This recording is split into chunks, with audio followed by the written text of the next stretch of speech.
Hello दोस्तों, नमस्कार। Way of math channel में आपका फिर से स्वागत है। मैं हूं एम के गुजर और इस वीडियो में लेके आया हूं पूर्वी रेलवे, ईस्टर्न रेलवे का गुड्स गार्ड का पेपर। भारत के रेलवे के पूर्वी रेलवे का जो गुड्स गार्ड का पेपर मंडल है सियालदा, सियालदा डिवीजन में 24 दिसंबर 2022 को जो गुड्स गार्ड का पेपर हुआ था उसका हल लेके आया हूं इस वीडियो में। ध्यान रहे, सियालदा डिवीजन में गुड्स गार्ड का पेपर हुआ था 24 दिसंबर 2022 को। उसमें पूरे 110 क्वेश्चन है। 110 क्वेश्चन में से आपको 100 क्वेश्चन करने हैं और 100 क्वेश्चन के 100 नंबर रहेंगे। ये प्रत्येक गलत उत्तर का हल किए हुए गलत उत्तर का 1/3 भाग काटा जाएगा।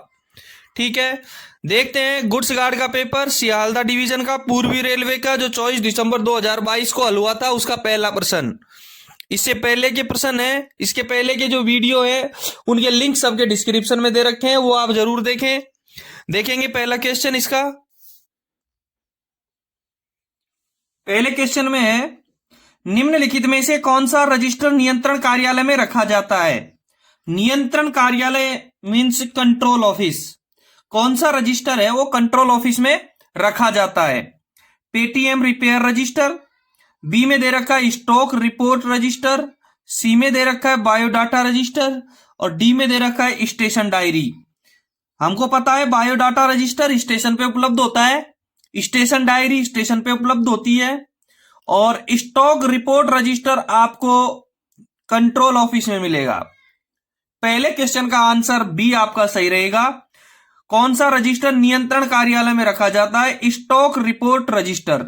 पहले क्वेश्चन का आंसर रहेगा बी, स्टॉक रिपोर्ट रजिस्टर। ठीक है, दूसरा क्वेश्चन है, सी वर्ग ओडीसी की स्वीकृति प्राधिकारी है, यानी सी क्लास ओडीसी का स्वीकृति किससे मिलती है? सी क्लास ओडीसी की स्वीकृति किसके द्वारा जारी की जाती है? ठीक है, ए में दे रखा है डीओएम, बी में दे रखा है डीआरएम, सी में दे रखा है सीआरएस और डी में सीओएम दे रखा है। ठीक है, ध्यान रहे, डीओएम के द्वारा किसी भी प्रकार की ओडीसी की स्वीकृति प्रदान नहीं की जाती है।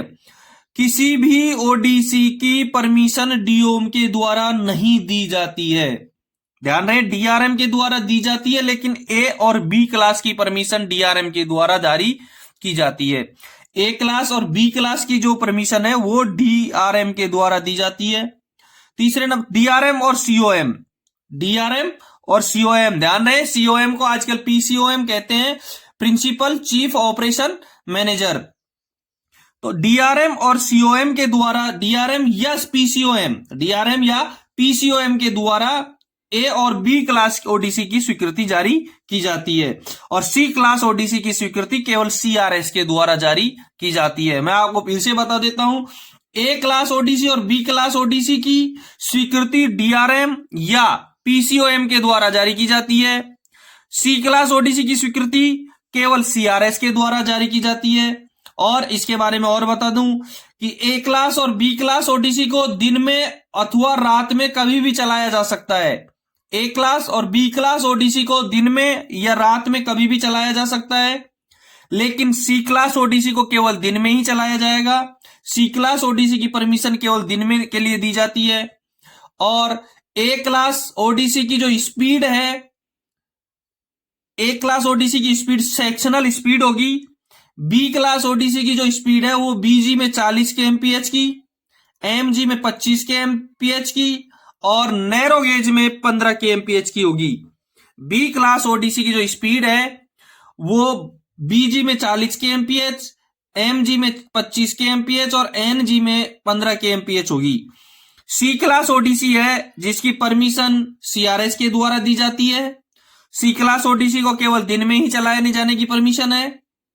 इसकी स्पीड ब्रॉड गेज में 25 के एमपीएच, मीटर गेज में 25 के एमपीएच और नैरो गेज में 15 के एमपीएच की रहेगी। ठीक है, ओडीसी की फुल फॉर्म आपको पता ही है, ओवर डायमेंशन कंसाइनमेंट होता है। क्लियर है, सी वर्ग ओडीसी की स्वीकृति प्राधिकारी सीआरएस होता है। दूसरे नंबर के क्वेश्चन का आंसर रहेगा सी। ठीक है, तीसरे नंबर का क्वेश्चन देखेंगे, सुरक्षा वर्गीकरण निम्न के कार्य प्रदर्शन पर आधारित होगा। सुरक्षा वर्गीकरण सेफ्टी टाइप निम्न के कार्य प्रदर्शन पर आधारित होगा। Last 1 month, last 3 month, last 6 month, last 1 year या 12 मंथ। इसका आंसर रहेगा आपका बी। सुरक्षा वर्गीकरण अंतिम 3 महीने के आधार के प्रदर्शन पर आधारित होता है। सुरक्षा वर्गीकरण अंतिम 3 महीने के कार्य प्रदर्शन के आधार पर होता है। ठीक है, तीसरे नंबर का आंसर रहेगा क्वेश्चन का बी।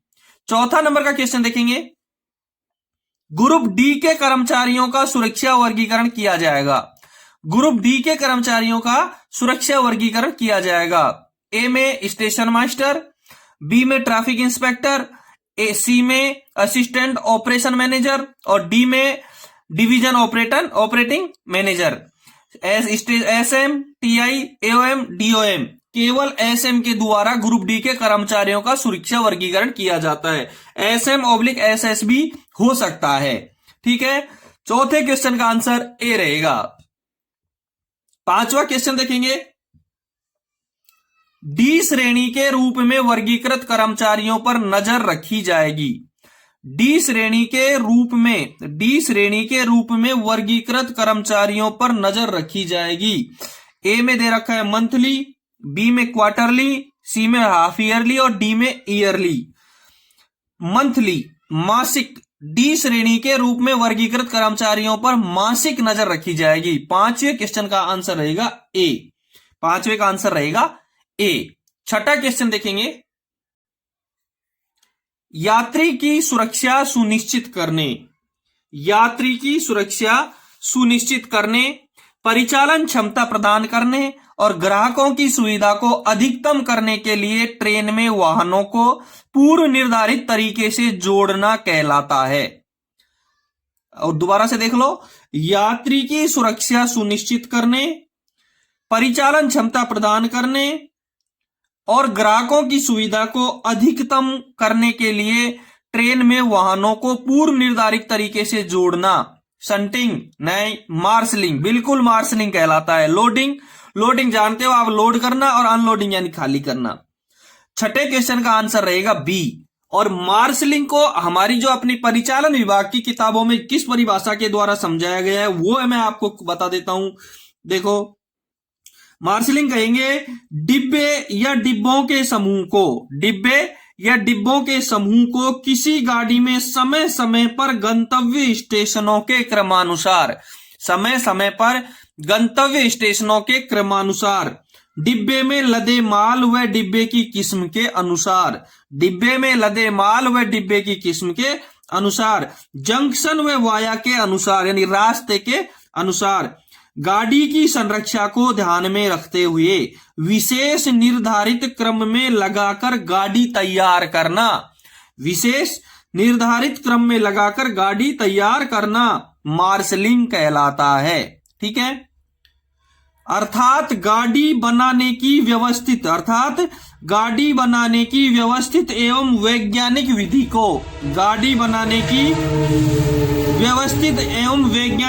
को मार्शलिंग कहते हैं, जिससे परिचालन व संरक्षा संबंधी आवश्यकताएं पूरी होती हैं। गाड़ी बनाने की व्यवस्थित एवं वैज्ञानिक विधि को मार्शलिंग कहते हैं, जिससे परिचालन व संरक्षा संबंधी आवश्यकताएं पूरी होती हैं। ठीक है, छठे क्वेश्चन का आंसर बी रहेगा। सातवां क्वेश्चन देखेंगे, ट्रेनों में कितने डेड लोकोमोटिव जोड़े जा सकते हैं? डेड इंजन कितने लगाए जा सकते हैं? ट्रेनों में डेड इंजन कितने लगाए जा सकते हैं? ध्यान रहे, मेल एक्सप्रेस में निरीक्षण यान की भी क्वेश्चन आते रहते हैं। क्वेश्चन दूसरे प्रकार से भी आते हैं, जिसमें कई बार आता है कि निरीक्षण यान कितने लगाए जा सकते हैं। तो ट्रेनों में एक लोकोमोटिव डेड लगाया जा सकता है और मेल एक्सप्रेस में निरीक्षण यान भी एक ही लगाया जा सकता है। इसका उत्तर दोनों का एक ही आंसर सही रहेगा। ठीक है, सातवें क्वेश्चन का आंसर रहेगा ए। आठवां क्वेश्चन देखेंगे, आठवें क्वेश्चन में है बोगी प्रथम श्रेणी के लिए वाहन कोड है F, F Q, F C और एफ एस। फर्स्ट क्लास के लिए कौन सा वाहन कोड यूज में लिया जाएगा? इसके लिए फर्स्ट क्लास के लिए एफ यूज में लिया जाएगा, इसलिए 8वें क्वेश्चन का आंसर रहेगा ए। 8वें क्वेश्चन का आंसर रहेगा ए, एफ आंसर रहेगा। 9वां क्वेश्चन देखेंगे, क्वेश्चन नंबर 9। क्वेश्चन नंबर 9 में है RORO योजना सबसे पहले कब शुरू की गई थी? RORO योजना सबसे पहले कब शुरू की गई थी? अब RORO योजना है क्या? देखो, RORO योजना है रोल ऑन रोल सेवा। RORO योजना है रोल ऑन रोल सेवा, रोल सेवा। RORO योजना सबसे पहले कब शुरू की गई थी? ध्यान रहे, इसमें कब का नाम दे रखा है, जबकि ये नीचे रेलवे दे रखे हैं। ये ऐसा क्वेश्चन होना है कि कहां शुरू की गई थी। RORO योजना रोल ऑन रोल सेवा सबसे पहले कहां शुरू की गई थी? Central railway, western central railway, northern railway और कोंकण रेलवे। इसका आंसर सही रहेगा कोंकण रेलवे। RORO योजना सबसे पहले कोंकण रेलवे में शुरू की गई थी। 9 का आंसर रहेगा डी। बता दूं मैं, रोल ऑन रोल सेवा सामान लदे ट्रकों को मालगाड़ी द्वारा उनके गंतव्य के नजदीकी रेलवे स्टेशन तक ले जाने वाली रोल ऑन रोल सेवा। कौन सी सेवा?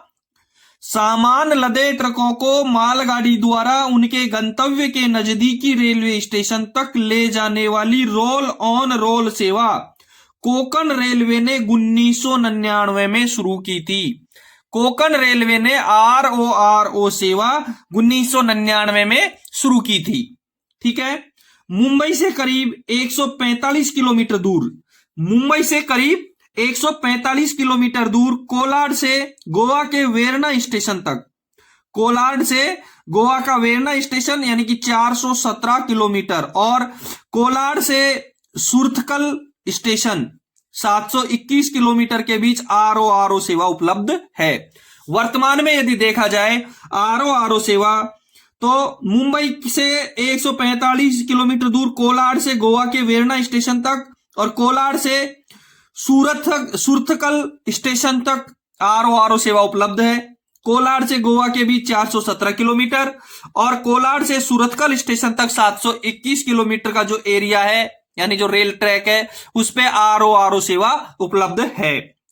वापस बता दूं, RORO सेवा है सामान लदे ट्रकों को मालगाड़ी द्वारा उनके गंतव्य के नजदीकी रेलवे स्टेशन तक ले जाने वाली जो सेवा है उसको रोल ऑन रोल सेवा के नाम से जाना जाता है। ये कोंकण रेलवे ने 1999 में शुरू की थी। इसलिए RORO योजना सबसे पहले कहां? कोंकण रेलवे में। कब? 1999 में शुरू की थी। 9 का आंसर रहेगा डी। क्वेश्चन नंबर अगला देखेंगे 10वां। बोगी प्रथम श्रेणी एयर कंडीशन के लिए वाहन कोड है। ए में दे रखा है FAC, बी में दे रखा है FA, सी में दे रखा है ACF और डी में दे रखा है FC। बोगी प्रथम श्रेणी एयर कंडीशन का कोड रहेगा FAC। 10वें क्वेश्चन का आंसर रहेगा ए। प्रथम श्रेणी एयर कंडीशन का आंसर रहेगा FAC, आंसर रहेगा ए। अगला क्वेश्चन 11वां देखेंगे। एक बार बता दूं, 11वें क्वेश्चन से पहले यदि आपने चैनल को सब्सक्राइब नहीं किया तो एक बार चैनल को सब्सक्राइब जरूर करें। 11वें क्वेश्चन में है, खाली जगह दे रखी है, लाइन की अधिकतम स्वीकार्य गति से चलने वाली ट्रेन, लाइन की अधिकतम स्वीकार्य गति से चलने वाली ट्रेन को रोकने के लिए आवश्यक दूरी है। लाइन की अधिकतम स्वीकार्य गति से मैक्सिमम सेक्शनल स्पीड से चलने वाली ट्रेन को रोकने के लिए आवश्यक दूरी है इतनी धीमी गति से कि यात्रियों को असुविधा या अलार्म का सामना न करना पड़े। उसको कहेंगे service braking distance, emergency braking distance या नॉर्मल ब्रेकिंग डिस्टेंस या ABC। कहेंगे A, service braking distance. Service braking distance line की अधिकतम स्वीकार्य गति से चलने वाली ट्रेन को रोकने के लिए आवश्यक दूरी है। लाइन की मैक्सिमम स्पीड, सेक्शनल स्पीड से चलने वाली ट्रेन को रोकने के लिए आवश्यक दूरी को क्या कहेंगे? Service braking distance. इतनी धीमी गति से कि यात्रियों को असुविधा या अलार्म का सामना न करना पड़े। ठीक है, आंसर रहेगा A, service braking distance. Question number 12 देखेंगे। 12वें क्वेश्चन में दे रखा है ट्रेन की ब्रेकिंग डिस्टेंस कारकों का कार्य है। ब्रेकिंग डिस्टेंस क्या है? ए में ब्रेक लगाने पर ट्रेन की गति, ट्रेन की ब्रेकिंग डिस्टेंस किस पर आधारित है, इसके कौन कौन से कारक हैं? ए में दे रखा है ब्रेक लगाने पर ट्रेन की गति, बी में दे रखा है पहिया और रेल के बीच उपलब्ध घर्षण, पहिया और रेल के बीच, रेल यानी ट्रेन का ट्रैक होता है उसको, पहिया और रेल के बीच उपलब्ध घर्षण जो पूर्ण ब्रेक एप्लीकेशन के साथ उपलब्ध मंदता दर को प्रभावित करता है। पहिया और रेल के बीच उपलब्ध घर्षण जो पूर्ण ब्रेक एप्लीकेशन के साथ उपलब्ध मंदता दर को प्रभावित करता है। सी में दे रखा है ब्रेक लगाने पर ट्रैक ग्रेडियंट और ट्रैक किए गए का बड़े पैमाने पर वितरण। ब्रेक लगाने पर ट्रैक ग्रेडियंट और ट्रैक किए गए का बड़े पैमाने पर वितरण, इसमें ब्रेकिंग डिस्टेंस के कारक तीनों ही हैं, ए, बी और सी, इसलिए इसका आंसर रहेगा डी, ए, बी एंड सी। ठीक है, 12वें क्वेश्चन का आंसर रहेगा डी, सारे के सारे सही है इसका। 13 नंबर का क्वेश्चन देखेंगे।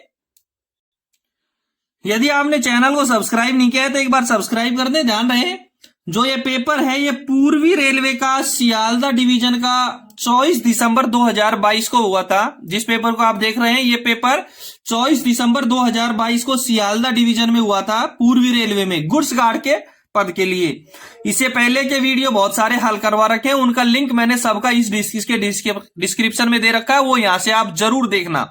ठीक है, 13वां क्वेश्चन देखेंगे। एनआई कार्य के दौरान, नॉन इंटरलॉकिंग कार्य के दौरान गुमटी के प्रभारी एसएम गार्ड एसडब्ल्यूएम के लिए जिम्मेदार होंगे। एनआई कार्य के दौरान गुमटी के प्रभारी एसएम गार्ड एसडब्ल्यूएम के लिए जिम्मेदार होंगे। एनआई के दौरान गुमटी के प्रभारी किस किस कार्य के लिए जिम्मेदार होंगे वो देख लें। ए में बाहरीतम सामना करने वाले कांटे पर पॉइंट्समैन हैंड सिग्नल का आदान प्रदान करना। बिल्कुल एनआई कार्य में बिल्कुल ये होता है, बाहरी पॉइंट पर बाहरतम सामना करने वाले कांटे पर पॉइंट्समैन हैंड सिग्नल का आदान प्रदान बिल्कुल करता है, इसके लिए वो जिम्मेदार होगा। बी में दे रखा है बिंदुओं को सही सेटिंग, पॉइंट को सही सेट और क्लैंपिंग और पैडलॉकिंग करना, बिल्कुल सही है, इसके लिए भी एनआई कार्य में गुमटी का प्रभारी जिम्मेदार होता है। डी में दे रखा है प्रत्येक ट्रेन के लिए एसएम के साथ पीएन का आदान प्रदान करना, बिल्कुल इसके लिए भी वो जिम्मेदार होता है। एनआई कार्य में तीनों के तीनों पॉइंट के लिए गुमटी का प्रभारी, चाहे वो एसएम हो, कार्ड हो, चाहे एसडब्ल्यूएम हो, कोई भी हो, तीनों पॉइंटों के लिए जिम्मेदार होगा। डी में दे रखा है ऑल ऑफ अबव, बिल्कुल आंसर डी इसका सही रहेगा। 13वें क्वेश्चन का आंसर डी सही रहेगा। ठीक है, 14वां नंबर का क्वेश्चन देखेंगे। यदि रात्रि गश्ती दल निर्धारित आगमन समय से, 14वें नंबर का क्वेश्चन है, यदि रात्रि गश्ती दल नाइट पेट्रोलमैन निर्धारित आगमन समय से 15 मिनट बाद भी नहीं आता है, निर्धारित आगमन समय से 15 मिनट बाद नहीं आता है, यानी पेट्रोलमैन का ड्यू हो जाना, पेट्रोलमैन का ड्यू हो जाना, तो स्टेशन मास्टर सभी ट्रेनों को रोक देगा और गति को सीमित करते हुए सतर्कता आदेश जारी करेगा। बिल्कुल स्टेशन मास्टर यदि पेट्रोलमैन टाइम से नहीं आता है, 15 मिनट के बाद भी नहीं आता है, तो स्टेशन मास्टर गाड़ी को रोक देगा और उसके लिए कॉशन जारी करेगा। और 40 kmph special caution order, stop dead and pass 10 kmph और stop dead and 10 kmph, 40 kmph का कॉशन ऑर्डर जारी करेगा। यदि पेट्रोलमैन, देखो स्टेशन मास्टर द्वारा जारी सतर्कता आदेश में जब पेट्रोलमैन ड्यू हो जाता है तो स्टेशन मास्टर द्वारा सतर्कता आदेश जारी किया जाएगा, जिसमें दृष्टा साफ हो तो 40 किलोमीटर प्रति घंटा, व दृष्टा साफ नहीं हो या रात हो तो 15 किलोमीटर प्रति घंटा की गति का गति प्रतिबंध लिख करके कॉशन दिया जाएगा। तथा यह भी बताया जाएगा उसको, पेट्रोलमैन को रात्रि गश्ती दल के नहीं आने पर ड्राइवर को यह भी बताया जाएगा कि ब्लॉक सेक्शन में यदि पेट्रोलमैन दिखाई दे तो उससे जानकारी प्राप्त करके अगले ब्लॉक स्टेशन को सूचना दें। यदि पेट्रोलमैन ड्यू हो जाता है तो स्टेशन मास्टर द्वारा एक सतर्कता आदेश जारी किया जाएगा, जिसमें दृश्यता साफ हो तो 40 किलोमीटर प्रति घंटा, वह दृश्यता साफ नहीं हो तो 15 किलोमीटर प्रति घंटा की गति प्रतिबंध लिख करके दिया जाएगा। तथा यह भी बताया जाएगा कि ब्लॉक सेक्शन में पेट्रोलमैन दिखाई दे तो उससे जानकारी प्राप्त करके अगले ब्लॉक स्टेशन को सूचना दें। ठीक है, 14वें आंसर क्वेश्चन का आंसर रहेगा ए। 15वें नंबर का क्वेश्चन देखेंगे। क्लास APOL उत्पाद जब ले जाया जाता है तो इलेक्ट्रिक लोको और ब्रेक वैन या पैसेंजर से सपोर्ट वैगन के रूप में दिए गए वैगनों की न्यूनतम संख्या होगी। क्लास APOL उत्पाद जब ले जाया जाता है तो इलेक्ट्रिक लोको और ब्रेक वैन या पैसेंजर से सपोर्ट वैगन के रूप में दिए गए वैगनों की न्यूनतम संख्या। आंसर रहेगा बी, 1 और 3। 1 और 3 इसका आंसर रहेगा 1 और 3। 15वें क्वेश्चन का आंसर रहेगा बी। 15वें क्वेश्चन का आंसर रहेगा बी। 16 नंबर का क्वेश्चन देखेंगे। विच्छेद के समय पुनः संयोजन तक, विच्छेद डिस्कनेक्शन, पुनः संयोजन रिकनेक्शन, डिस्कनेक्शन से रिकनेक्शन तक गाड़ियों को प्रवेश दिया जाएगा। यदि सिग्नल डिपार्टमेंट ने डिस्कनेक्शन दे रखा है तो रिकनेक्शन और डिस्कनेक्शन के बीच में उनके द्वारा गाड़ियों को प्रवेश दिया जाएगा केवल पायलटिंग के द्वारा। किसके द्वारा? पायलटिंग के द्वारा, हैंड सिग्नल के द्वारा नहीं, बिग सिग्नल के द्वारा नहीं, पायलटिंग के द्वारा। 16वें क्वेश्चन का आंसर रहेगा सी। 16वें क्वेश्चन का आंसर रहेगा सी। ध्यान रहे, डिस्कनेक्शन और रिकनेक्शन का मेमो नंबर T351 होता है, T351 होता है। अगला 16वां क्वेश्चन का आंसर सी। 17वां क्वेश्चन देखेंगे। 17वें क्वेश्चन में है सी क्लास स्टेशन पर, सी क्लास स्टेशन पर, ध्यान रहे सी क्लास स्टेशन कौन से होते हैं ये भी आपको क्लियर होना चाहिए। लाइन क्लियर तब तक नहीं दिया जाएगा, सी क्लास स्टेशन पर लाइन क्लियर तब तक नहीं दिया जाएगा जब तक कि पिछली पूरी ट्रेन होम सिग्नल से कम 400 मीटर आगे न निकल गई हो। सी क्लास स्टेशन पर लाइन क्लियर जब तक नहीं दिया जाएगा जब तक कि पिछली पूरी ट्रेन होम सिग्नल से कम 400 मीटर आगे न निकल गई हो और अपनी यात्रा जारी रखते हुए एडवांस ब्लॉक सेक्शन को भी क्लियर करता है या होम सिग्नल लेने की शर्त भी पूरी हो। ऑल ऑफ अबव, केवल ए सही रहेगा। कैसे सही रहेगा अब ये देख लो। सी क्लास स्टेशन वे ब्लॉक हट होते हैं, सी क्लास स्टेशन वे ब्लॉक हट होते हैं जहां पर किसी गाड़ी को लाइन क्लियर तब तक नहीं दिया जा सकता जब तक कि उससे पहले आने वाली गाड़ी होम सिग्नल से आगे 400 मीटर न निकल गई हो और उसकी यात्रा जारी न हो। इसमें मध्यवर्ती ब्लॉक पोस्ट भी सम्मिलित है। ध्यान रहे, दोबारा से देख लो एक बार। सी क्लास स्टेशन वे ब्लॉक हट होते हैं जहां किसी भी गाड़ी को लाइन क्लियर तब तक नहीं दिया जा सकता जब तक कि उससे पहले आने वाली गाड़ी होम सिग्नल से आगे 400 मीटर न निकल गई हो और उसकी यात्रा जारी न हो। 17वें का आंसर ए क्लियर हो गया है। और चीज बता दूं इसके बारे में मैं आपको सी क्लास स्टेशन के बारे में कि ऐसे सी क्लास स्टेशन को मध्यवर्ती ब्लॉक पोस्ट को भी कह सकते हैं। इसमें मध्यवर्ती ब्लॉक पोस्ट IBP भी सम्मिलित है। सी क्लास स्टेशन पर कम से कम सिग्नल कौन से होते हैं? द्विसिग्नलीय व्यवस्था, दो संकेतीय व्यवस्था में वार्नर और होम सिग्नल होगा। सी क्लास स्टेशन पर यदि दो संकेतीय व्यवस्था है तो वार्नर और होम सिग्नल कम से कम होगा और बहुसंकेतीय व्यवस्था यदि है तो डिस्टेंट और होम सिग्नल होगा। देखो क्वेश्चन, सी क्लास स्टेशन पे कम से कम कितने सिग्नल होना जरूरी है, इस प्रकार भी क्वेश्चन प्राप्त हो सकता है हमको। तो द्विसिग्नलीय व्यवस्था में वार्नर और होम सिग्नल कंपलसरी है और बहुसंकेतीय व्यवस्था में डिस्टेंट और होम सिग्नल कंपलसरी है। ठीक है, और ध्यान रहे सी क्लास स्टेशन पर होम सिग्नल ही अंतिम रोक सिग्नल होता है। सी क्लास स्टेशन का मैटर आ गया 17वें क्वेश्चन में। 17वें क्वेश्चन में तो मैं आपको क्लियर करवा दूं कि सी क्लास स्टेशन पर होम सिग्नल ही अंतिम रोक सिग्नल होता है एवं ब्लॉक उपकरण के साथ इंटरलॉक रहता है। सी क्लास स्टेशन पर होम सिग्नल ही अंतिम रोक सिग्नल होता है एवं बी ब्लॉक उपकरण के साथ इंटरलॉक रहता है जो अगले ब्लॉक स्टेशन से लाइन क्लियर प्राप्त करने के बाद ऑफ किया जा सकता है। होम सिग्नल ही अंतिम रोक सिग्नल होगा और ब्लॉक उपकरण के साथ इंटरलॉक होगा जो अगले ब्लॉक स्टेशन से लाइन क्लियर प्राप्त करने के बाद ऑफ किया जा सकता है। ठीक है, 17वां क्वेश्चन आपका क्लियर है। अगला क्वेश्चन देखेंगे, 18 नंबर का क्वेश्चन देखेंगे। देखें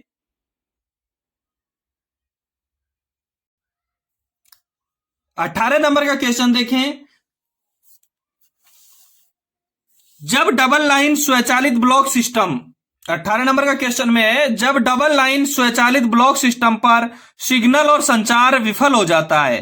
क्वेश्चन को थोड़ा सा घुमा करके दे रखा है, थोड़ा सा घुमा करके दे रखा है, आपको समझने की जरूरत है कि जब डबल लाइन स्वचालित ब्लॉक सिस्टम पर सिग्नल और संचार विफल हो जाता है तो लोको पायलट को दिया गया प्राधिकार कौन सा है। तो लोको पायलट को कौन सा अधिकार पत्र दिया जाएगा। ठीक है, ये क्वेश्चन है।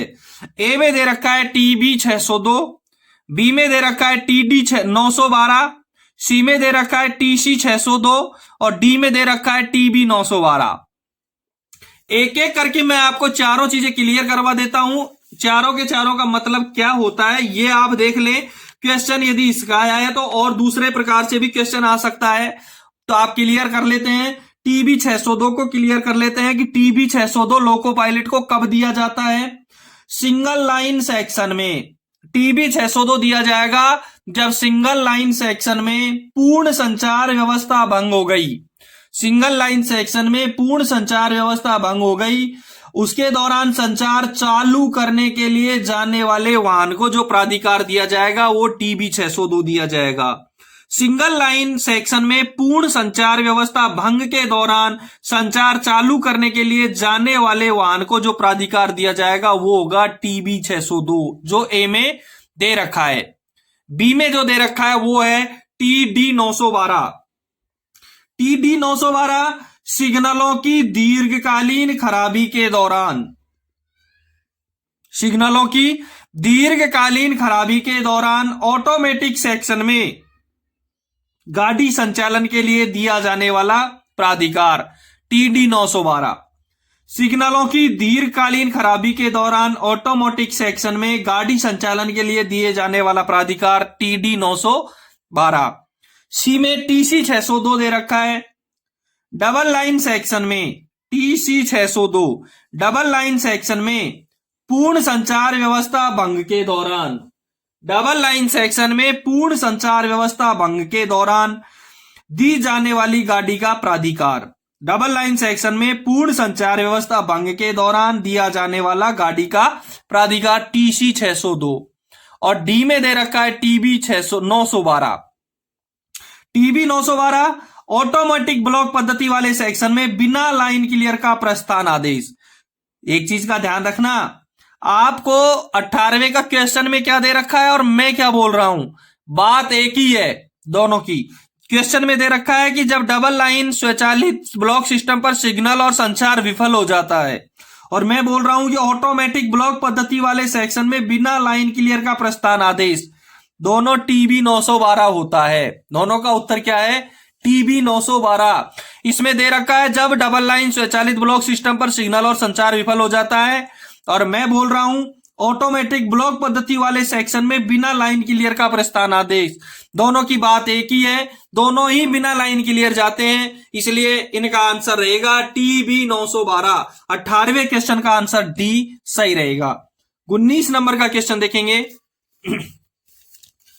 लाइन की पेट्रोलिंग का अर्थ गिरोह, लाइन की पेट्रोलिंग का अर्थ गिरोह के मुख्य व्यक्ति द्वारा किए गए दैनिक निरीक्षण के अतिरिक्त है। Inspection of LC gate, inspection of line by foot और सरप्राइज नाइट इंस्पेक्शन और ऑल द अबव। लाइन की patrolling, inspection of line by foot, inspection of line by foot, व्यक्तिगत तौर पर पे इंस्पेक्शन को पैदल लाइन का इंस्पेक्शन निरीक्षण करना, पैदल लाइन का निरीक्षण करना। ठीक है, 19वें क्वेश्चन का आंसर रहेगा बी। 19वें में बी आंसर सही रहेगा। 20वां क्वेश्चन देखेंगे। फाउलिंग मार्क के अंदर साइडिंग से, फाउलिंग मार्क के अंदर साइडिंग से पायलट के पूरी तरह आने पर, फॉलिंग मार्क के अंदर साइडिंग से पायलट के पूरी तरह आने पर और एलवी नंबर की पुष्टि करने के बाद, लास्ट व्हीकल नंबर की पुष्टि करने के बाद प्रभारी पायलट एसएम को सूचित करेगा। कैसे सूचित करेगा? पायलट आंदोलन रजिस्टर में यानी पायलट मूवमेंट रजिस्टर में समर्थन, पीएन का आदान प्रदान, टीएसआर में समर्थन, हाथ या सफेद प्रकाश दिन या रात में लहराते हुए। फॉलिंग मार्क के अंदर जब साइडिंग से पायलट के पूरी तरह आने पर और एलवी नंबर की पुष्टि करने के बाद जो प्रभारी पायलट है वो स्टेशन मास्टर को पायलट मूवमेंट रजिस्टर में समर्थन देकर के सूचित करेगा। पायलट मूवमेंट रजिस्टर में समर्थन देकर के सूचित करेगा। 20वें क्वेश्चन का आंसर रहेगा ए। 20वें क्वेश्चन का आंसर रहेगा ए। 21 नंबर का क्वेश्चन देखेंगे। जब वॉकी टॉकी काम नहीं कर रहा हो, जब वॉकी टॉकी काम नहीं कर रहा हो तो गार्ड रुकने वाली ट्रेन के पूर्ण आगमन का संकेत देगा जहां बीपीएससी उपलब्ध नहीं है। जब वॉकी टॉकी काम नहीं कर रहा हो तो गार्ड रुकने वाली ट्रेन के पूर्ण आगमन का संकेत देगा जहां बीपीएससी उपलब्ध नहीं है। हाथ का लहराना या सफेद रोशनी, ट्रेन के एक्सेशन रजिस्टर में पीएन लिखना, व्यक्तिगत रूप से स्टेशन मास्टर कार्यालय में आकर के प्राइवेट नंबर देना, स्टेशन मास्टर से सीयूजी फोन पर बात करना। मैं आपको एक बार क्लियर करवा दूं, जहां से मैंने पढ़ा है उसका देख लेना।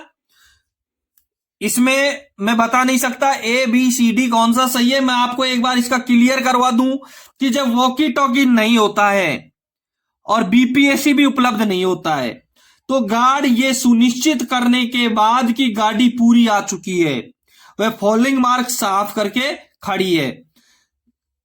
वॉकी टॉकी नहीं है और बीपीएससी उपलब्ध नहीं है तो गार्ड ये सुनिश्चित करने के बाद कि गाड़ी पूरी आ चुकी है, वह फॉलिंग मार्क साफ करके खड़ी है, तो वह T1410 ट्रेन इंटैक्ट रजिस्टर में आगमन का समय लिखेगा, वह अपने हस्ताक्षर करेगा। T1410 में आगमन का समय लिखेगा, वह अपने हस्ताक्षर करेगा। इसके बाद गार्ड दिन में हरी झंडी, गार्ड के द्वारा दिन में हरी झंडी व रात में हरी बत्ती 3 बार गोलाकार घुमाकर गाड़ी के पूर्ण आने का संकेत स्टेशन मास्टर को दिखाएगा। गार्ड दिन में हरी झंडी व रात में हरी बत्ती 3 बार गोलाकार घुमाकर गाड़ी के पूर्ण आने का संकेत स्टेशन मास्टर को दिखाएगा। इस संकेत को देखकर स्टेशन मास्टर पिछला ब्लॉक सेक्शन बंद करके किसी अन्य गाड़ी को लाइन क्लियर दे सकता है। गार्ड दिन में हरी झंडी और रात में हरी बत्ती 3 बार गोलाकार घुमा करके गाड़ी के पूर्ण आने का संकेत स्टेशन मास्टर को दिखाएगा। इस संकेत को देख करके स्टेशन मास्टर पिछला ब्लॉक सेक्शन बंद करके किसी अन्य गाड़ी को लाइन क्लियर दे सकता है। ठीक है। 21वें नंबर का क्वेश्चन आपका क्लियर हो चुका है। 22वें नंबर का क्वेश्चन देखेंगे।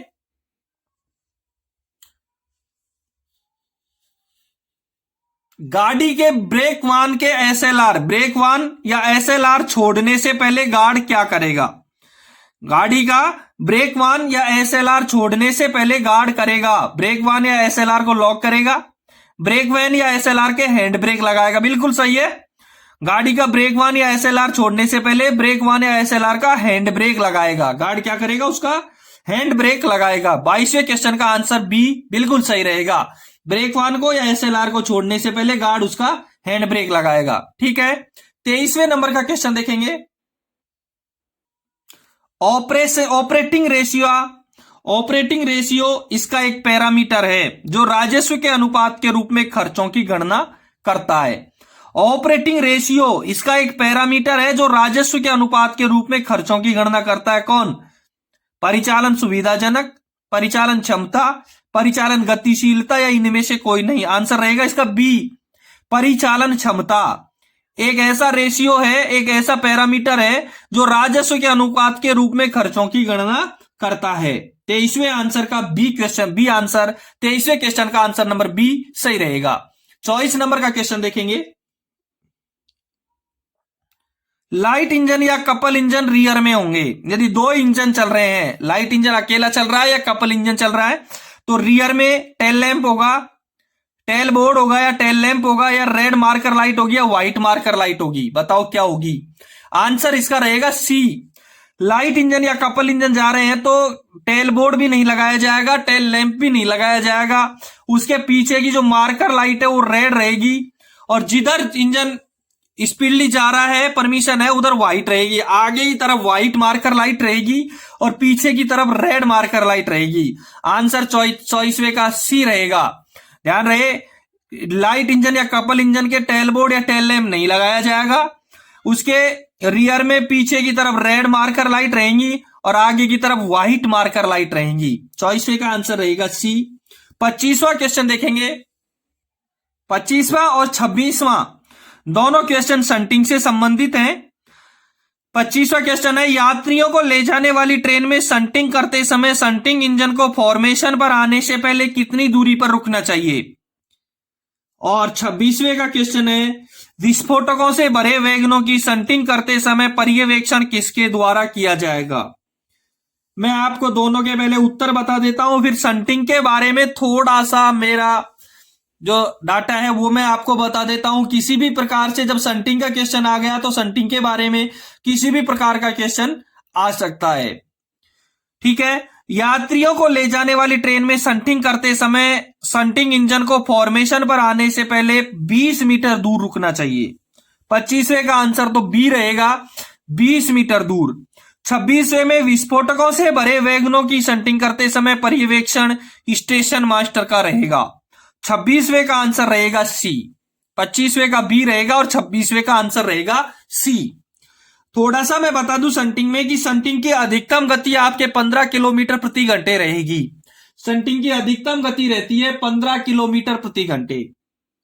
यदि विस्फोटक ज्वलनशील माल से लदे डिब्बे, over dimension consignment, damage vehicle, officer saloon, crane या सवारी से भरी या जानवरों से भरी गाड़ी की शंटिंग के समय गति रहेगी 8 किलोमीटर प्रति घंटे।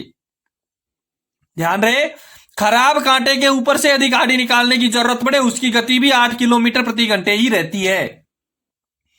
रोलर बियरिंग वाले डिब्बे जैसे बॉक्स, बीसीएक्स, बीओबी, बीटीपीएन या बीसीएन आदि की शंटिंग करते समय यदि अकेला डिब्बा हो तो उसकी स्पीड 5 किलोमीटर प्रति घंटे होगी और 2 से और 5 डिब्बों के बीच में रहेगी तो उसकी शंटिंग की गति 3 किलोमीटर प्रति घंटे रहेगी।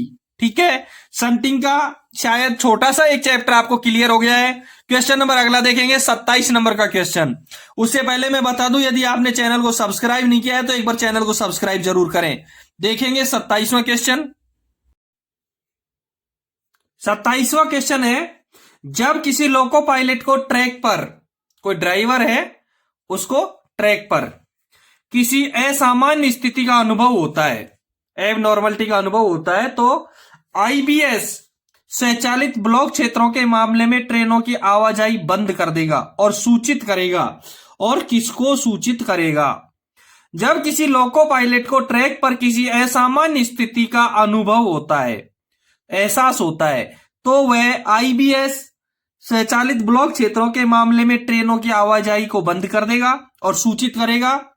ए में दे रखा है स्टेशन मास्टर, बी में दे रखा है loco pilot of following trains और सी में बोथ ए एंड बी और डी में इनमें से कोई नहीं। ठीक है, ए में स्टेशन मास्टर दे रखा है, बी में loco pilot of following trains. दोनों के दोनों क्वेश्चन सही हैं। जब किसी लोको पायलट को ट्रैक पर किसी असामान्य स्थिति का पता चलेगा तो वो स्टेशन मास्टर को सूचित करेगा और लोको पायलट जो ट्रेन है उनके फॉलोइंग, पीछे और आगे वाली जो ट्रेन है उनके लोको पायलट्स को सूचित करेगा। इसलिए 27वें क्वेश्चन का आंसर रहेगा D, C, both A and B, both A and B. ठीक है, 27वें क्वेश्चन का आंसर रहेगा सी। 28वां क्वेश्चन देखेंगे, एसडब्ल्यूआर का full form station working rules, station संचालन नियम। एसडब्ल्यूआर स्टेशन वर्किंग रूल के अपेंडिक्स जी विद्युतीकृत अनुभाग के लिए नियम, जो अपेंडिक्स जी है एसडब्ल्यूआर का, उस अपेंडिक्स जी में विद्युतीकृत अनुभाग के लिए जो नियम होते हैं उनके हस्ताक्षरित होना आवश्यक है। किस किस के हस्ताक्षर होना जरूरी है अपेंडिक्स जी में? जो विद्युतीकृत सेक्शन है उनका उल्लेख अपेंडिक्स जी में होता है एसडब्ल्यूआर में। ए में डीओएम और डीएसटी, बी में डीओएम और डीएन, सी में डीओएम, डीएसटी और डीडब्ल्यू, डी में टीआई और एसएससी सिग्नल। इसका आंसर रहेगा सी। इलेक्ट्रिक अनुभाग सेक्शन के लिए जो अपेंडिक्स जी बना है उसमें डीओएम, डीएसटी और डीई तीनों के हस्ताक्षर होना जरूरी है, इसलिए 28वें क्वेश्चन का आंसर रहेगा सी। ठीक है, 29वां नंबर का क्वेश्चन देखेंगे। 29वें क्वेश्चन में है लिखित प्राधिकार किसी बाधित लाइन पर गाड़ी प्राप्त करने के लिए। कोई बाधित लाइन पर गाड़ी प्राप्त करने के लिए कौन सा प्राधिकार दिया जाएगा? आपको पूरे प्राधिकार है T511, फिर पायलट मेमो लिख रखा है, फिर T3693B और T509 लिख रखा है। ठीक है, और इसके लिए आपका 29वें के लिए डी आंसर सही रहेगा। मैं आपको क्लियर करवा दूं, ए में T511 दे रखा है। T511 किसके लिए होता है? T511 होता है सिग्नल रहित लाइन से गाड़ी के प्रस्थान के लिए प्राधिकार। अच्छी तरह याद कर लें, जैसे डी के ये कुछ कोई भी तीनों में से कुछ भी आ सकता था, इसलिए हमको पूरे याद होना चाहिए। T511 होता है सिग्नल रहित लाइन से गाड़ी के प्रस्थान के लिए प्राधिकार। सी में 3693 भी दे रखा है, ये होता है ऑन अथवा खराब स्थिति में सिग्नल को पार करने के लिए प्राधिकार। 3693 भी होता है ऑन अथवा खराब स्थिति में सिग्नल को पार करने के लिए प्राधिकार।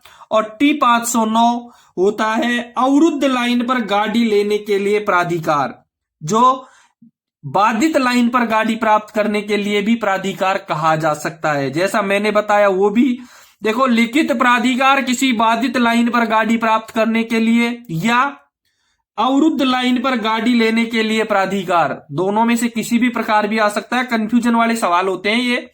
इसका आंसर रहेगा T509। ठीक है, 30वां क्वेश्चन देखेंगे। इंजन सीटी कोड छोटी छोटी बड़ी बड़ी, छोटी छोटी और बड़ी इंगित करेगा। 2 छोटी सीटी और 1 बड़ी सीटी इंगित करता है। इंजन का सीटी कोड है 2 छोटी और 1 बड़ी सीटी, ये किसकी ओर इंगित करता है? ए में insufficient air pressure in engine, A में दे रखा है insufficient air pressure in engine, engine में अपर्याप्त एयर प्रेशर, इंजन में अपर्याप्त एयर प्रेशर। बी में अलार्म चेन पुल्ड, खतरे की जंजीर को खींचे जाने पर। सी में दे रखा है आइदर ए और बी, दोनों ए और बी। डी में दे रखा है passing signal eight on with proper authority, on स्थिति में सिग्नल को पार करना, ऑन स्थिति में सिग्नल को पार करना उपयुक्त प्राधिकार के साथ।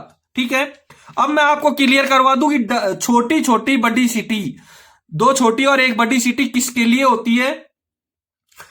Insufficient air pressure in engine, engine में अपर्याप्त air pressure, alarm chain pulled, खतरे की जंजीर को खींचना, और 2 और काम में आती हैं। गार्ड द्वारा ब्रेक लगाने पर, गार्ड के द्वारा ब्रेक लगाने पर भी 2 छोटी और 1 बड़ी सीटी बजाएगा लोको पायलट। चौथी, अंतर संचार उपकरण काम में लेने पर, अंतर संचार उपकरण काम में लेने पर, ये 4 काम के लिए आपको 2 छोटी और 1 बड़ी सीटी का बजाना पड़ेगा, इसलिए 30वें क्वेश्चन का आंसर रहेगा सी। अब एक डी में और दे रखा है कि passing signal eight on with proper authority, on स्थिति में सिग्नल को उपयुक्त प्राधिकार के साथ पार करना, इसके लिए एक सीटी बजाई जाती है, वो होती है छोटी बड़ी छोटी। यदि ड्राइवर ने छोटी बड़ी छोटी सीटी बजाई है तो वो ऑन स्थिति में सिग्नल को पार कर रहा है उचित प्राधिकार के साथ। दूसरा, ये सीटी जो ऑन स्थिति में सिग्नल को पार करने की जो सीटी है छोटी बड़ी छोटी, ये और कई प्रॉब्लम में बजाई जाएगी। टोकन नहीं मिलने पर बजाई जाएगी, टोकन मिस हो जाने पर बजाई जाएगी, गलत प्रस्थान आदेश प्राप्त हो जाने पर बजाई जाएगी, और उपयुक्त प्राधिकार पर रोक सिग्नल को ऑन स्थिति में कार्य करते समय बजाई जाएगी। जो डी में आपको दे रखा है passing signal eight on with proper authority, इसके लिए छोटी बड़ी छोटी सीटी बजाई जाती है। छोटी बड़ी छोटी 4 परिस्थितियों में बजाई जाती है। टोकन नहीं मिलने पर, टोकन मिस हो जाने पर, गलत प्रस्थान आदेश प्राप्त होने पर, या ऑन स्थिति में उचित प्राधिकार पर रोक सिग्नल को पार करने पर। ठीक है, तीसरे क्वेश्चन का आंसर रहेगा सी। 31वां क्वेश्चन देखेंगे। जब भी फॉलिंग मार्क को साफ किए बिना ट्रेन रुकी, जब भी फाउलिंग मार्क को साफ किए बिना ट्रेन रुकी तो फाउल लाइन पर किसी भी तरह की आवाजाही को रोकने के लिए गार्ड तुरंत स्टेशन मास्टर को सूचित करेगा। जब भी फाउलिंग मार्क को साफ किए बिना ट्रेन रुकी तो फाउल लाइन पर किसी भी तरह की आवाजाही को रोकने के लिए गार्ड तुरंत स्टेशन मास्टर को सूचित करेगा। हरी झंडी दिखाना, सफेद रोशनी लहराना, पीएन का आदान प्रदान, स्टॉप एंड सिग्नल प्रदर्शित करना। आंसर रहेगा डी, स्टॉप एंड सिग्नल प्रदर्शित करना। 31वें क्वेश्चन का आंसर रहेगा डी। ठीक है, 32वें नंबर का क्वेश्चन देखेंगे। एक मालगाड़ी द्वारा रियर ब्रेक वैन के पीछे संलग्न बोगियों, एक मालगाड़ी द्वारा रियर ब्रेक वैन के पीछे संलग्न बोगियों या इसके समकक्ष की अधिकतम संख्या सीधा सा है 2। मालगाड़ी द्वारा रियर ब्रेक वैन के पीछे संलग्न बोगियां 2 बोगी अधिकतम लगा सकता है। 32वें का आंसर रहेगा बी। ठीक है, डेड इंजन का मैंने आपको बता दिया है, किसी भी गाड़ी में डेड इंजन 1 लग सकता है। निरीक्षण यान का मैंने बता दिया, मेल एक्सप्रेस गाड़ी में केवल 1 निरीक्षण यान लग सकता है। और माल गाड़ी में रियर ब्रेक वैन के पीछे 2 बोगियों की अधिकतम संख्या 2 लग सकती है। 32वें क्वेश्चन का आंसर रहेगा बी। 33 नंबर का क्वेश्चन देखेंगे। अग्निशमन यंत्रों का आवधिक प्रतिस्थापन एक बार में किया जाएगा। 12 महीने में आवधिक प्रतिस्थापन 12 महीने में एक बार किया जाएगा, जबकि इसका टेस्टिंग हम 3 महीने में एक बार भी करवा लेते हैं। टेस्टिंग का यदि होता इसमें तो 3 महीने हो सकते थे, लेकिन आवधिक प्रतिस्थापन दे रखा है, अग्निशमन यंत्र का आवधिक प्रतिस्थापन दे रखा है, तो आप इसको लिखोगे 12 महीने, 1 साल या 12 मंथ। 33वें क्वेश्चन का आंसर रहेगा सी। ठीक है, 34 नंबर का क्वेश्चन देखेंगे। 34 नंबर के क्वेश्चन में है संटिंग उद्देश्य के लिए विशेष रूप से लगाए गए इंजन के दोनों किनारों पर मार्कर रोशनी का रंग होना चाहिए। उद्देश्य हमारा संटिंग है, इसलिए दोनों तरफ मार्कर लाइट रेड रहेगी। संटिंग उद्देश्य के लिए विशेष रूप से लगाए गए इंजन के दोनों किनारों पर मार्कर रोशनी का रंग होना चाहिए रेड। अब से पहले भी एक क्वेश्चन आया था आपको मार्कर लाइट का पीछे भी एक क्वेश्चन था। 24 नंबर का क्वेश्चन मैंने हल करवाया था कि लाइट इंजन या कपल इंजन के रियर में होंगे रेड मार्कर लाइट, और संटिंग उद्देश्य के लिए होंगे रेड लाइट दोनों तरफ। ठीक है, 34वें का आंसर रहेगा बी। 35वां क्वेश्चन देखेंगे। पीएससी स्लीपरों पर 8 सही 1/2 टर्न आउट में एक 52/60 किलोग्राम रेल के घुमावदार स्विच पर एक ट्रेन की गति प्रतिबंधित है 15 किलोमीटर प्रति घंटे। 35वें क्वेश्चन का आंसर रहेगा सी, 15 किलोमीटर प्रति घंटे। ठीक है, 36वें क्वेश्चन से पहले मैं एक बार बता दूं, यदि आपने चैनल को सब्सक्राइब नहीं किया है तो एक बार चैनल को सब्सक्राइब जरूर कर दें। देखेंगे 36 नंबर का क्वेश्चन। 36 नंबर के क्वेश्चन में है सीटी कोड जो लोको पायलट द्वारा दिया जाता है जब स्टेशन मास्टर या स्टेशन कर्मचारी ऑल राइट सिग्नल का आदान प्रदान नहीं करते हैं। ऐसा कौन सा सीटी कोड है जो लोको पायलट के द्वारा जब दिया जाता है जब स्टेशन मास्टर या स्टेशन के कर्मचारी ऑल राइट सिग्नल का एक्सचेंज नहीं करते हैं? जब कौन सा सीटी कोड दिया जाता है? मैं आपको ABCD चारों में दिए गए सीटी कोड के बारे में समझा देता हूं, जो भी आपका आंसर रहेगा वो आप देख लेना।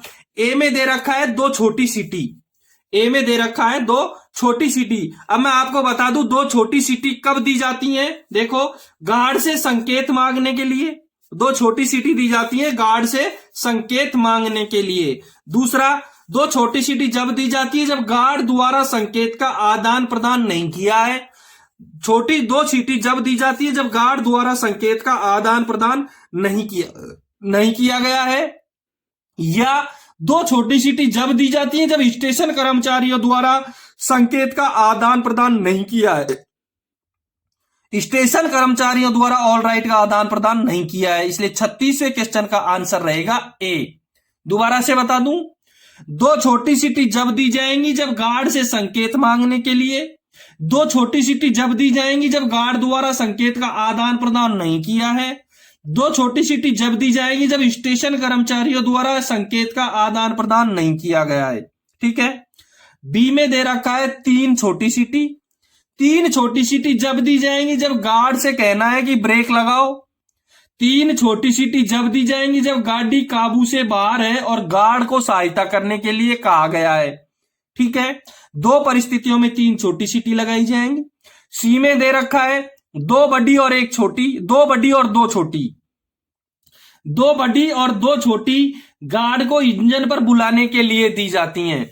ड्राइवर दो बड़ी और दो छोटी सीटी, दो बड़ी और दो छोटी सीटी जब देगा जब गार्ड को इंजन पर बुलाना हो। क्लियर है आपका 36वां क्वेश्चन। डी का मेरे को कहीं मिला नहीं है, तीनों के तीनों एबीसी आपको क्लियर करवा दिए। 36वें क्वेश्चन का आंसर ए रहेगा। 37 नंबर का क्वेश्चन देखेंगे। सीटी कोड जबकि उचित प्राधिकार के साथ सिग्नल पास करना है, उचित प्राधिकार के साथ सिग्नल पास करना है, ये आप कब देंगे? देखो, ए में दे रखा है एक छोटी एक बड़ी एक छोटी, छोटी बड़ी छोटी। ए में दे रखा है छोटी बड़ी छोटी, छोटी बड़ी छोटी। अब छोटी बड़ी छोटी सीटी जब दी जाती है जब टोकन नहीं मिला हो, छोटी बड़ी छोटी सीटी जब दी जाती है जब टोकन मिस हो गया हो, छोटी बड़ी छोटी सीटी जब दी जाती है जब गलत प्रस्थान आदेश प्राप्त हो गया हो, छोटी बड़ी छोटी सीटी जब दी जाती है जब उपयुक्त प्राधिकार पर रोक सिग्नल को ऑन स्थिति में पार कर रहा हो। क्लियर? ए का आपका क्लियर है। छोटी बड़ी छोटी सीटी टोकन नहीं मिला हो जब दी जाती है, छोटी बड़ी छोटी सीटी टोकन मिस हो जाने पर दी जाती है, छोटी बड़ी छोटी सीटी गलत प्रस्थान आदेश प्राप्त हो जाने पर दी जाती है, छोटी बड़ी छोटी सीटी उपयुक्त प्राधिकार पर रोक सिग्नल को ऑन स्थिति में पार करते समय दी जाती है। बी में दे रखा है छोटी छोटी बड़ी सीटी खतरे की जंजीर खींचने पर दी जाती है, छोटी छोटी बड़ी सीटी इंजन में अपर्याप्त वैक्यूम या एयर प्रेशर होने पर दी जाती है, छोटी छोटी बड़ी सीटी गार्ड द्वारा ब्रेक लगाने पर दी जाती है, छोटी छोटी बड़ी सीटी अंतर संचार उपकरण काम में लेने पर दी जाती है। बी में आपको क्लियर हो गया। सी में दे रखा है बड़ी छोटी बड़ी सीटी पेंटोग्राफ गिराइए, दूसरे इंजन द्वारा पावती मिलनी चाहिए।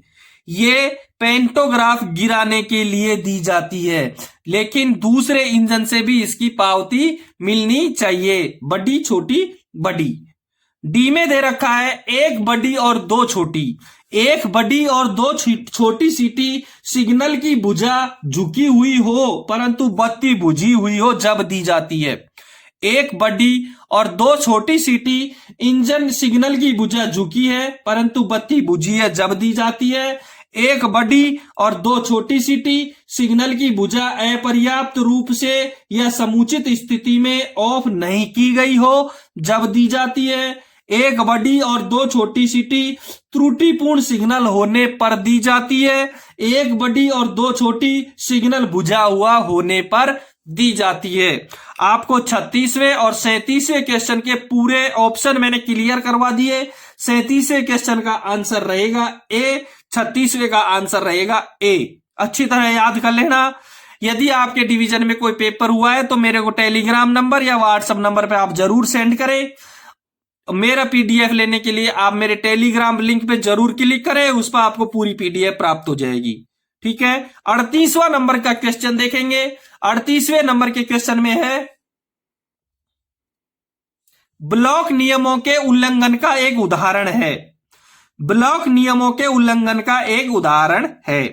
ब्लॉक नियमों का उल्लंघन, ए में दे रखा है train entered into wrong line, train गलत लाइन में प्रवेश कर गई हो, ट्रेन गलत लाइन में प्रवेश कर गई हो। बी में दे रखा है train entered into block section without authority to proceed, train बिना ऑथोरिटी टू प्रोसीड के ब्लॉक सेक्शन में प्रवेश कर गई हो। Train entered into siding, train siding में प्रवेश कर गई हो। और डी में दे रखा है ऑल द अबव, उपरोक्त सभी। बिल्कुल उपरोक्त सभी रहेगा। उपरोक्त में तीनों में से यदि कोई एक प्रॉब्लम हो जाती है तो उसको ब्लॉक नियमों का उल्लंघन ही माना जाएगा। Train entered into wrong line, train गलत लाइन में प्रवेश करे तो ब्लॉक नियमों का उल्लंघन माना जाएगा। Train entered into block section without authority to proceed, बिना ऑथोरिटी टू प्रोसीड के ब्लॉक सेक्शन में प्रवेश कर जाए तो ब्लॉक नियमों का उल्लंघन माना जाएगा। Train entered into siding, train siding में प्रवेश कर जाए तो ब्लॉक नियमों का उल्लंघन माना जाएगा। इसलिए 38वें क्वेश्चन का आंसर रहेगा डी। ठीक है, 38वें क्वेश्चन का आंसर डी रहेगा। 39 नंबर का क्वेश्चन देखेंगे।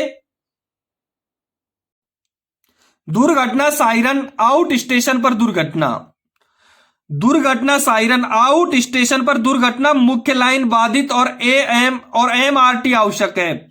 आउट स्टेशन पर दुर्घटना हुई है, मेन लाइन बाधित है और एमआरटी की आवश्यकता है, तो कौन सा सायरन बजाएंगे? इसके लिए आंसर रहेगा सी, 4 लॉन्ग एंड शॉर्ट, 4 लंबी और एक छोटी सीटी, 4 लंबी और एक छोटी सीटी बजाएंगे जब आउट स्टेशन पर दुर्घटना हो और मेन लाइन बाधित हो और एमआरटी की आवश्यकता हो। थोड़ा सा और क्लियर करवा दूं, 4 लॉन्ग, 4 लंबी सीटी कब बजेंगी ये भी मैं आपको थोड़ा सा क्लियर करवा देता हूं। 45 सेकंड के 4 सायरन, 4 लॉन्ग, 45 सेकंड के 4 सायरन 5 सेकंड के अंतराल पर जब बजेगा जब दुर्घटनाओं में एआरटी और एआरएमई दोनों की आवश्यकता हो।